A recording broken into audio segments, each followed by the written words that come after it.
요한은 빛이신 주님께서 태초에 계셨고 그 첫 번째 창조의 세상에서 역사하셨던 하나님이셨다, 이렇게 이야기했습니다. 그뿐만 아니라 5절에서 이야기하고 있는 대로 그 빛을 여전히 비추고 계시다라고 말함으로써 새로운 창조의 이야기를 하고 있다, 이런 이야기를 지난 시간에 했습니다. 오늘 본문 6절에서 8절은 잠시 괄호 안에 있는 것 같아요. 여러분, 우리가 어떤 이야기를 하다가 그 주된 논의에서 살짝 벗어나서 괄호 안에 어떤 이야기를 하는 것, 그런 경우가 종종 있지 않습니까? 논문으로 치면 각주처럼 본문 바디에 있는 것이 아니라 사이드에 빠져 있는 것 같은, 이제 바로 그런 것이 6절에서 8절의 내용입니다. 이 6절에서 8절은 빛이신 주님에 대해서 이야기하다가 갑작스럽게 세례 요한에 대한 이야기로 살짝 빠지게 됩니다. 핵심은 이런 겁니다. 세례 요한은 빛이 아니라는 겁니다. 세례 요한은 빛이 아니라는 거예요. 빛은 오직 로고스이신 주님뿐이시다. 세례 요한은 그 빛이신, 참 빛이신 주님에 대해서 증언하기 위해서 하나님이 보내주신 사람이다. 하나님이 사도 요한을 보내서 그 빛에 대해서 증언하게 하고 그것을 통해서 사람들로 하여금 믿게 하기 위해서 하나님이 이 세례 요한을 보내주셨다, 이렇게 사도 요한은 이야기하고 있습니다. 사도 요한은 갑작스럽게 왜 빛에 대한 이야기를 하다가 빛이 아닌 세례 요한, 이 세례자 요한이 빛이 아니라고 하는 이야기를 갑작스럽게 강조해서 이야기하고 있는 걸까요? 저희는요, 그 힌트를 1장 20절에서 좀 얻을 수 있을 것 같습니다. 여러분 같이 한번 읽어보겠습니다. 1장 20절입니다. 지금 세례 요한이 자기가 뭐가 아니라고 스스로 주장했습니까? 그리스도가 아니다. 나는 그리스도가 아니다. 여러분, 이 말은 세례 요한에 대해서 누군가가 그리스도라고 이야기하고 있다라는 상황을 암시하는 것 아닙니까? 그러니까 나는 그리스도가 아닙니다 라고 말해야 할 필요성을 세례 요한이 느꼈다는 말 아니겠습니까? 아마도 예수님 당시에 세례 요한의 정체에 대해서 필요 이상으로 생각하는 사람들이 있었던 것 같아요. 그러니까 세례 요한은 하나님께서 그 메시아의 길을 예비하기 위해서 보내신 분인데, 그 길을 준비하라고 보내신 분인데, 그거보다 더 과하게 필요 이상으로 생각했던 사람들이 있었던 모양입니다. 어쩌면 이 이야기는 사도 요한이 섬기고 있었던 당시, 그러니까 예수님이 십자가에 죽으시고 부활하신 지 대략 한 세대 정도가 흐르고 난 이후에 사도 요한이 목회하던 시점에 어떤 사람들은 세례 요한을 마치 세례 요한이 그 길을 예비하는 사람 정도가 아니라 그분이 메시아인 것처럼, 그리스도인 것처럼 생각했던 사람들이 있었던 것과 궤를 같이 하는 것 같습니다. 사람들 중에요, 세례 요한이 진짜 그리스도가 아니냐 이렇게 생각했던 사람들이 초대교회에 있었던 것 같아요. 그러니까 세례 요한이 나는 그리스도가 아니다 이렇게 이야기했던 것 아니겠습니까? 그런데 세례 요한은요, 이미 빛이신 예수님의 사역 초기에서부터 자신이 그리스도가 아님을, 자기가 빛이 아님을 그는 아주 드러내놓고 명시적으로 이야기하고 있었습니다. 얼마 전 한국 사회에 정말 기막힌 이야기가 들렸죠. 전직 대통령의 부인이신 분이 자신의 남편이 민주주의의 아버지다 라고 남편을 그렇게 불러가지고, 이런 엉뚱한 말 때문에 한국 사회에 많은 사람들로부터 공분을 샀던 그런 일이 있었습니다. 자신의 정권을 유지하기 위해서 수많은 무고한 정의로운 사람들을 죽음으로 내몰았던 사람이, 그 장본인이 그 피해자들의 가족들의 눈물이 아직도 채 마르지도 않았는데 그를 민주주의의 아버지라고 말함으로써 많은 사람들의 마음속에 또 한 번 비수를 꽂고 많은 사람들이 그 일로 인해 실소를 금할 수 없었습니다. 저는 그 뉴스를 접하면서 어쩌면 한국 교회도 이같이 말도 안 되는 얼토당토 않은 일들을 교회 안에서 행하고 있었던 것이 아닌가 하는 반성을 해보게 됐습니다. 단순히 자신이 메시아라고 하는 허무맹랑한 주장을 하고 있는 이단 사교 집단을 이야기하고 있는 것이 아닙니다.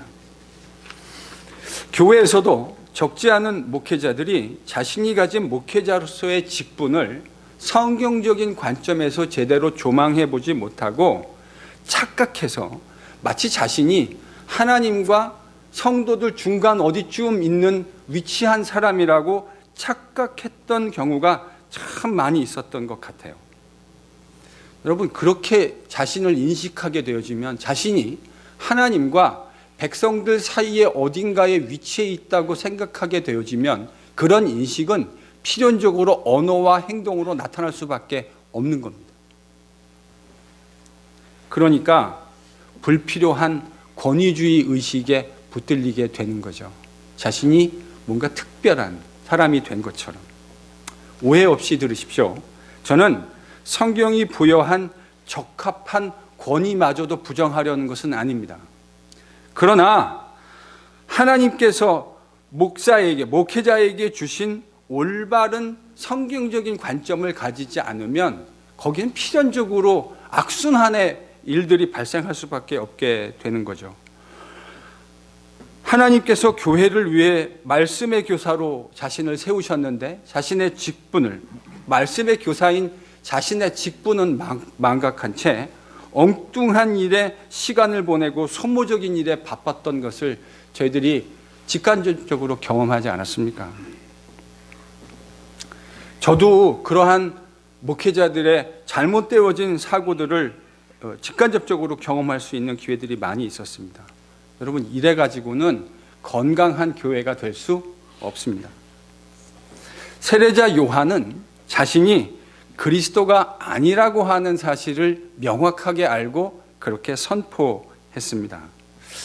사람들이 자신의 이야기를 들어주고 그 이야기에 경청하게 되어지면 그 이야기를 하는 사람과 주변에 있는 사람들의 마음속에 엉뚱한 생각들을 참 하기 쉬운 것 같아요. 여러분, 전직 대통령을 민주주의의 아버지라고 얘기하면 상식을 가진 사람이 누가 그것을 민주주의의 아버지라고 생각할 수 있겠습니까? 세례 요한이 자신을 그리스도라고 생각했다면 이것이 얼마나 우스꽝스러운 일이었겠습니까? 우리가 누구인 것을 아는 것도 참 중요하지만 우리가 누가 아닌지를 아는 것도 저는 참 중요한 일이라고 생각합니다. 뭐가 중요하다고요? 우리가 누구인지를 아는 것도 참 중요한 일이겠지만 내가 누가 아니라고 하는 사실을 아는 것이 참 필요한 것 같아요. 다시 표현하면요, 내가 마땅히 생각하고 행동해야 할 일과 내가 마땅히 생각하지 말고 행동하지 말아야 할 것을 아는 일이 참 중요하다는 생각을 하게 됩니다. 목사는 말씀의 사역자로서의 직분을 잘 감당하면 됩니다. 성도들은 뭐로서요? 사역자로서 말씀의 가이드라인을 따라서 자신에게 주어진 사역을 잘 감당하면 되는 겁니다. 그러면 우리 주님이 십자가를 지심으로 말미암아 새롭게 창조하신 그 주님의 몸된 교회를 함께 건강하고 행복하게 만들어 갈 수 있게 되는 겁니다. 세례 요한에 대한 짤막한 이야기를 마치고 난 후에 요한은 다시 빛이신 주님의 이야기로 돌아옵니다. 9절에서 11절, 사도 요한은 빛이신 로고스에 대한 세상의 거부라고 하는 주제를 다루어 줍니다.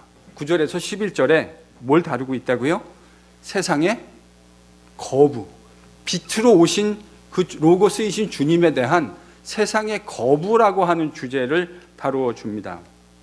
앞서 언급했던 대로 예수님은 세상의 빛을 비추시는 분이십니다. 그런데 사람들이 생명의 빛이신 예수님을 거부했죠. 그에 의해서 창조된 세상도 또 그의 백성마저도 그가 누구인지를 알아보지 못하고 그래서 그를 영접하지 않았다. 이렇게 요한은 이야기합니다. 그 빛이신 로고스이신 주님과 교제함이 새로운 창조이고 그것이야말로 바로 진짜 영생인데 말이에요. 제가 영생에 대한 이야기는 요한복음 3장에 가서 그것이 무엇을 의미하는 건지에 대해서 여러분과 좀 깊게 얘기할 수 있는 기회가 있기를 바랍니다. 우리는 보통 영생 그러면 그냥 영원히 산다, 죽지 않고 산다라고 하는 차원만 생각하시는 것 같아요. 물론 영생이라는 것은 죽지 않고 영원히 사는 것임에 틀림없습니다. 그러나 요한복음에서 요한이 영생이라는 말을 했을 때 단순히 영원히 산다라고 하는 이야기만, 그 아이디어만 이야기하려고 하는 것은 저는 아니라고 생각합니다. 영생이라는 말 속에 훨씬 더 깊은 요한의 의도를 저희들이 찾아갈 수 있는 기회가 언제 있다고요? 3장을 묵상하게 될 때, 거듭남에 대한 이야기를 할 때 저희들이 하게 될 것이라고 그렇게 기대합니다. 지난 시간에 말씀드린 대로 1절에서 18절 저희들이 읽은 이 부분은 요한복음의 전체 서론과 같은 부분입니다. 서론과 같은 역할을 하는데 9절에서 11절에 등장하는 이 거부라고 하는 주제는 이제 저희들이 표적의 책, 요한복음에 별명이 붙어 있거든요. 2장에서 12장까지를 표적의 책이라는 별명으로 부릅니다. 요한복음 학자들이 예수님께서 표적을 행하고 그 표적이 가지고 있는 의미에 대해서 계속해서 설명해 가기 때문인데요. 여러분, 지금 9절에서 11절에 등장하는 빛에 대한 사람들의 거부, 이 주제가 이제 2장에서 12장에 가면 아주 디테일한 방식으로 등장합니다. 어떻게 사람들이 그 빛이신 주님을 거부했는가 하는 이야기가 매우 구체적으로 2장에서 12장까지 기록되어져 나옵니다. 저희들이 이제 그것을 보게 될 겁니다. 그런데 요한은 빛이신 주님을 거부하는 부정적인 사람들도 있었지만 그와는 반대로 그에 대해서 긍정적인 반응을 보이게 될 사람들에 대해서도 이야기해 줍니다. 여러분 12절과 13절을 같이 읽겠습니다. 요한은 예수님이 로고스이고 찬 빛이시고 새 창조의 빛으로 오신 것이라고 하는 분을, 그것을 인정하는 사람, 그것을 믿음으로 받아들이는 사람들에게 어떤 일이 일어난다고 이야기하고 있습니까? 하나님의 자녀가 된다고 이야기하고 있습니다. 예수께서 새 창조의 빛으로 오셨다고 하는 사실을 인정하고 믿음으로 인정하고 그것을 영접한, 그분을 영접하는 사람들에게 하나님의 자녀가 되는 권세가 주어졌다고 이야기합니다. 제가 지난주에 요한복음 처음 설교를 하고 나니까 한 집사님이 설교가 끝난 다음에 저를 찾아오셨어요. 그러고는 이렇게 질문하시더군요. 목사님 설교를 들으면 무슨 말인지 잘 이해가 되는데 그런 설명을 듣기 전에 우리가 그렇게 어려운 내용, 요한복음에 그런 내용이 있다고 하는 것을 어떻게 알 수 있겠습니까? 성경이 모든 사람을 위한 책이라고 한다면 그렇게 어려운 거 모르는데 우리가 어떻게 하나님이 주시는 구원을 받을 수 있겠습니까? 누릴 수 있겠습니까? 이렇게 저에게 질문하셨습니다. 제 대답은 이렇습니다. 맞습니다. 성경에는 우리가 이해할 수 없는 어려운 내용도 참 많이 있습니다. 제가 아마 평생을 연구해도, 평생이 아니라 주님이 다시 오실 때까지, 그것이 언제인지 모르지만 수백 년, 수천 년을 산들, 그래서 그 나머지 인생을 주님 오실 때까지 성경을 매일같이 묵상하고 연구한다고 한들 제가 이해하지 못하고 그 깊은 진리들을 가늠하지도 못하는 것들이 얼마나 많이 있을까 생각해 보게 됩니다.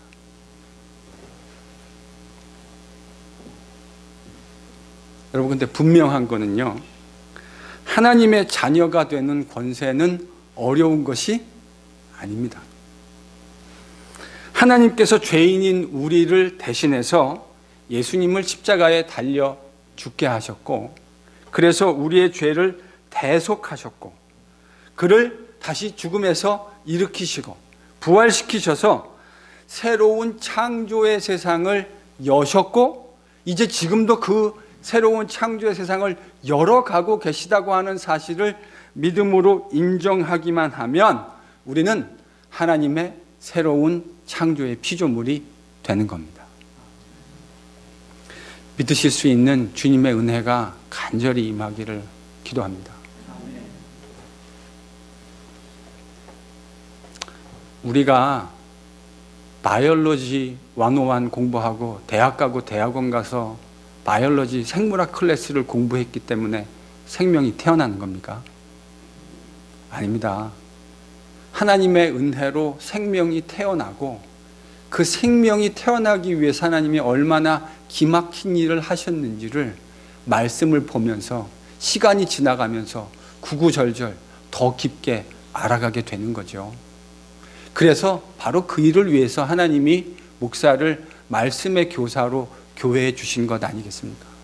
그 진리의 말씀을 누구나 알아들을 수 있는 선명하고 쉬운 언어로 설명하라고 하나님이 말씀의 교사를, 목사를 교회에 주신 것 아니겠습니까? 에베소에서 바울이 4장에서 틀림없이 그렇게 이야기하지 않았습니까?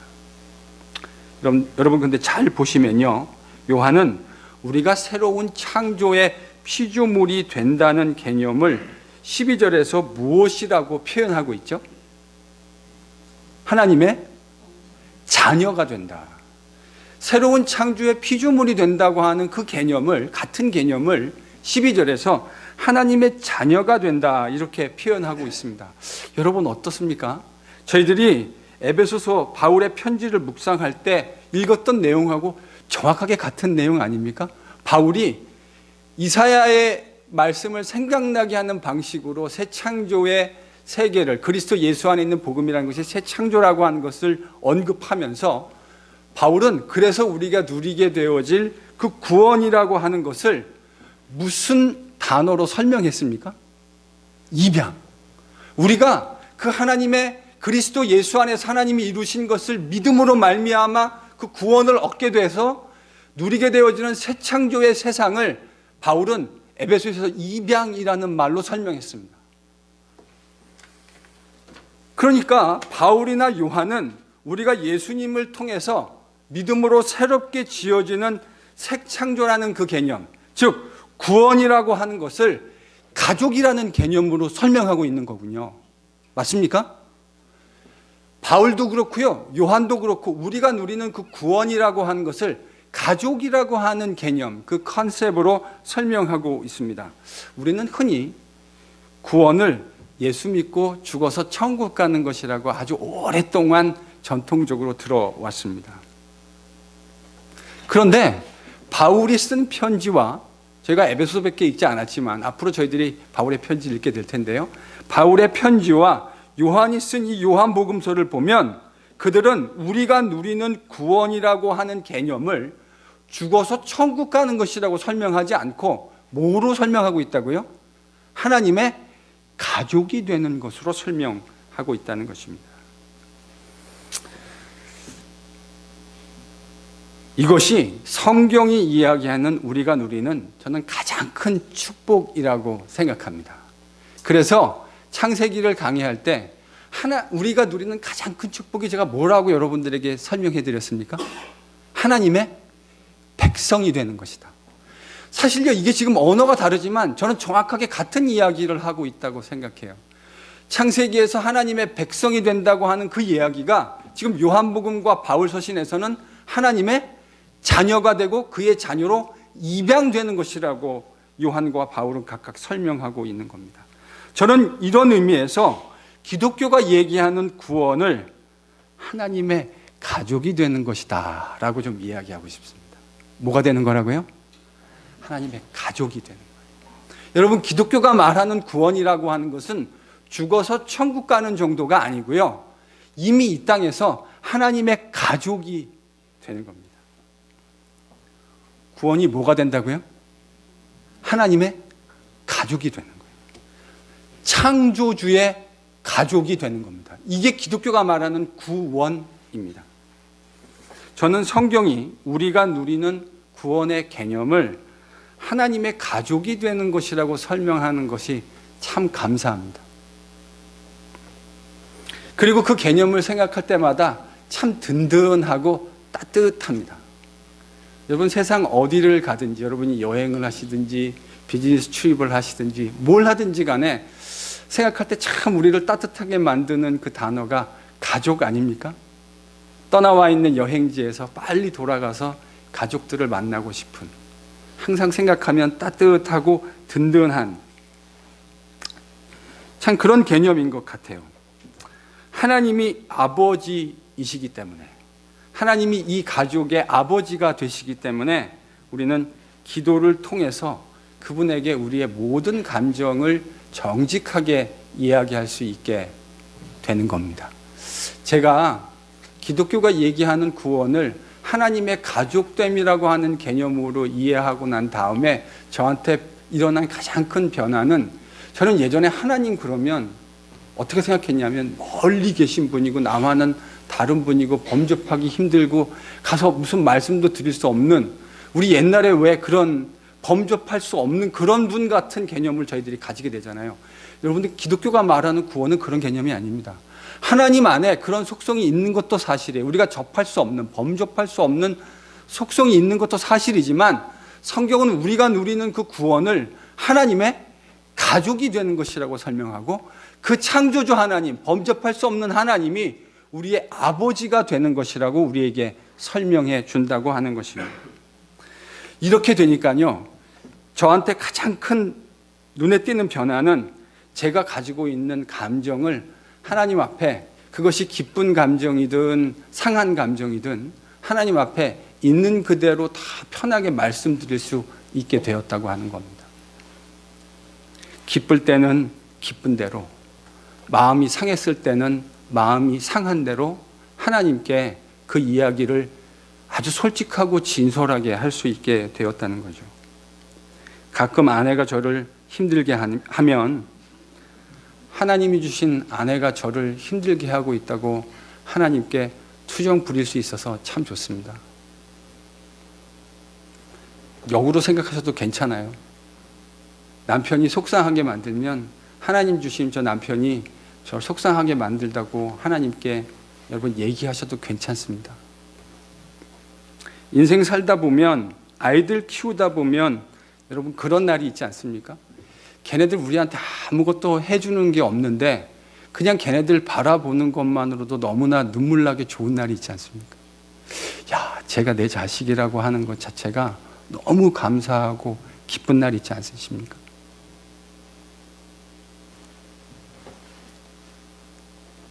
그런 날은 하나님께 이렇게 말씀드려 봅니다. 아버지, 저도 아빠라 저 아이들 저렇게, 쟤네들이 저한테 아무것도 해주는 거 없는데 그거 바라보는 게 이렇게 흐뭇하고 감사한데 하나님 절 보시면서도 그렇게 좋으세요.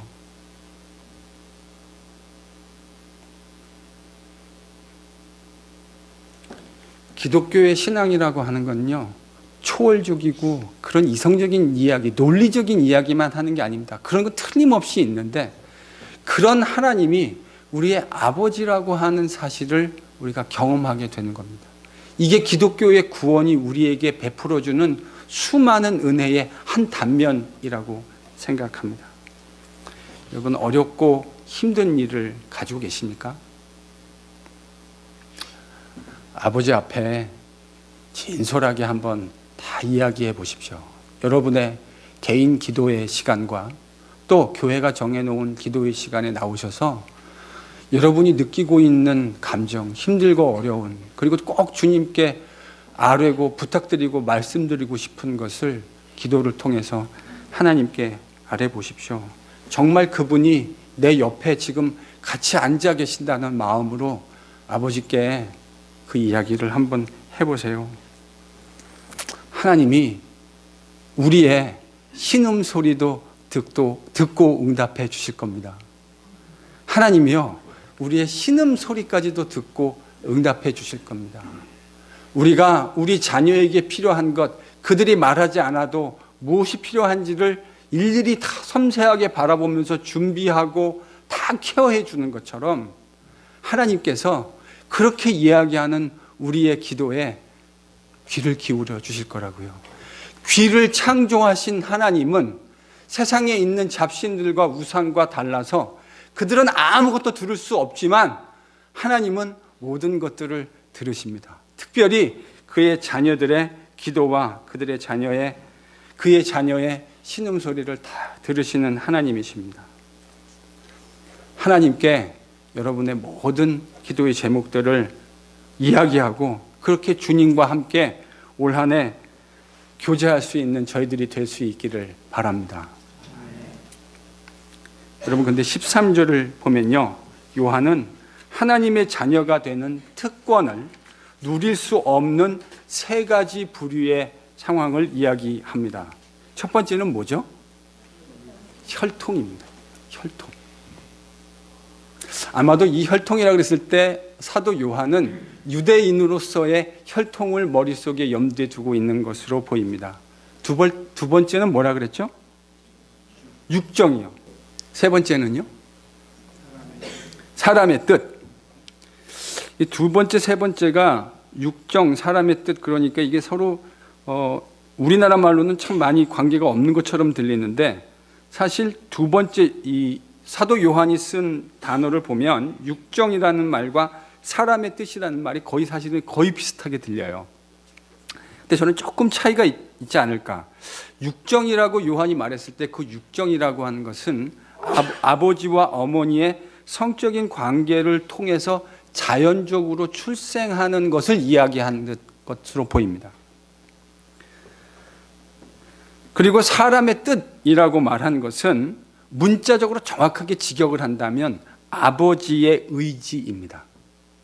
아버지의 의지. 요한은 그렇게 표현했어요.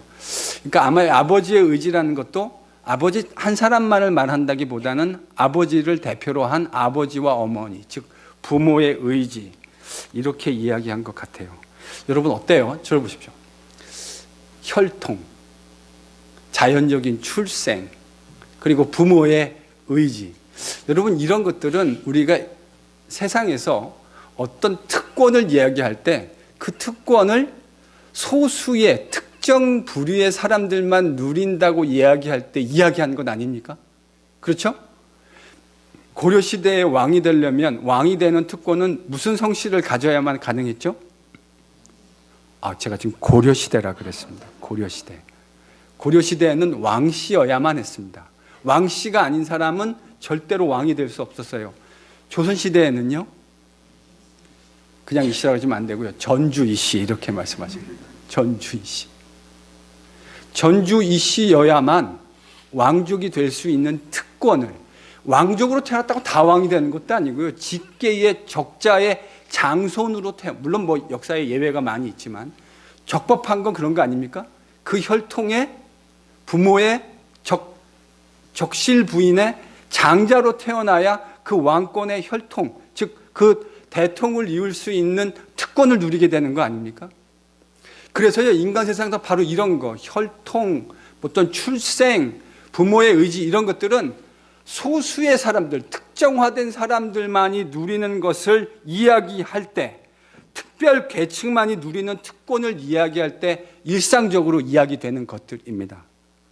그런데 이렇게 특정한 계층만을 위해서 존재하고 있는 특권이 아니라, 그런 사람이 이 하나님의 자녀가 되는 특권을 누리는 것이 아니라 누가 이 특권을 누리게 된다고요? 그리스도 예수를 믿음으로 인정하고 받아들이는 모든 사람, 물론 여기에도 아무런 그 조건과 컨디션이 없는 것은 아닙니다. 그러나 우리가 세상에서 특정 사람만이 누리는 특권을 얘기하고 대다수의 많은 사람들을 배제해버리는 그런 배타적인 특권이 아니라, 이 특권은 모든 사람을 다 인브레이스 할 수 있는, 다 끌어안을 수 있는 특권 아닙니까? 당신이 어떤 성별로 태어나든 관계없이, 당신이 어떤 가문에 어떤 혈통에서 태어나든지 관계없이, 당신이 얼마나 많은 사회적인 지위와 권한을 가지고 있는 것과 관계없이 오직 그리스도 예수를 믿는 사람이면 누구나 다 하나님의 자녀가 될 수 있는 특권을 주셨다. 사도 요한은 지금 그렇게 이야기하고 있는 겁니다. 특정한 계층만을 위해서 존재하는 그런 특권이 아니라 이제 믿음이라는 방식으로 모든 사람에게 열려있는 특권을 이야기하고 있는 겁니다. 그리스도 예수에 대한 믿음에서 벗어난 사람은 도리어 아무리 좋은 혈통을 가지고 태어났다고 하더라도, 요즘 우리들이 흔히 많이 이야기하는 소위 금수저를 물고 이 땅에 태어났다 하더라도 하나님의 자녀가 될 수 없다고 이야기합니다. 오로지 우리 주님에 대한 진정한 믿음만이 우리가 하나님의 자녀가 되게 하는 유일한 수단이 된다고 하는 사실을 확실히 믿는 우리가 될 수 있기를 바랍니다. 바로 이 차별이 없는 은혜로 우리는 하나님의 가족이 되었습니다. 이 차별이 없는, 모든 사람을 다 끌어안는 하나님의 은혜, 오로지 그리스도 예수 안에서 하나님의 행하신 일을 인정하고 내가 자격 없지만 하나님의 은혜로 그 하나님의 자녀가 되었다는 사실을 인정하는 모든 사람들에게 열려있는 은혜입니다. 바로 이 은혜로 우리는 하나님의 가족이 되었습니다. 바로 그런 의미에서 지금 여러분 옆에 앉아 계신 분은 바로 우리가 동일한 그 기준에 의해서, 그 크라이테리언에 의해서 함께 가족이 된 형제들입니다. 그리고 자매들입니다. 그런 거룩하고 귀한 형제와 자매를 거룩하고 진실하고 깨끗한 눈으로 바라보며 사랑할 수 있기를 바랍니다. 옆에 분에게 이렇게 권면해 볼까요? 한번 따라 하십시오. 거룩하고 진실하고 성결하게 사랑하겠습니다. 이거는 특히 남자 성도의 형제들에게 더 많이 해당합니다. 우리 교회 안에 자매들을 바라볼 때 거룩하고 성결하고 깨끗한 눈으로 바라보실 수 있기를 바랍니다. 매일같이 매일 접하는 귀한 자매들을 그리스도 안에서 예수의 거룩한 피로 함께 지으심을 받은 아름다운 창조 피조물이며 함께 지으심을 받은 거룩하고 존귀한 존재라는 그런 깨끗한 마음으로 바라보실 수 있기를 바랍니다. 우리가 세상을 살다 보면요, 음란하고 더럽고 악한 마음에 오염될 수 있는 기회가 참 많아요. 그래서 날마다 여러분 기도하실 때 그렇게 기도하시면 좋을 것 같아요. 하나님, 우리의 음란하고 이 추악한 마음을 그리스도의 보혈로 날마다 정결하게 하옵소서. 그래서 그 정결한 마음으로 지체들을 바라볼 수 있는 거룩함을 우리에게 날마다 회복시켜 주옵소서. 여러분, 우리 함께 지으심을 받은 지체들을 그렇게 바라볼 수 있는 우리들이 될 수 있기를 바랍니다.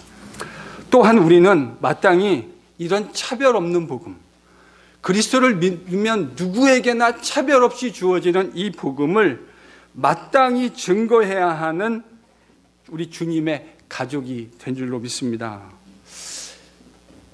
이런 결단 새해 한번 해보면 어떨까요? New Year's Resolution.